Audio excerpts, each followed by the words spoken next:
Just in, Dominic Roque at Bea Alonso nagkabalikan na.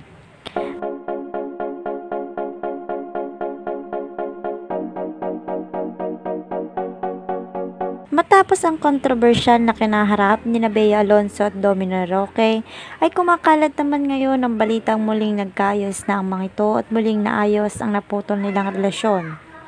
Matatandaan sa naging pahayag ni Boy Abunda ng breakup ng mga ito ay sinabi nito na nag-uusap ang mga ito at pilit inaayos ang kanilang relasyon. Siguro raw ay na-realize din ng mga ito na mahal nila ang isa't isa at ayaw nila itong mawala. Marami naman ang natutuwa sa balitang muli silang nagkabalikan. Naging tanong tuloy ng marami kung matutuloy na ba raw ang naudlot nilang kasal.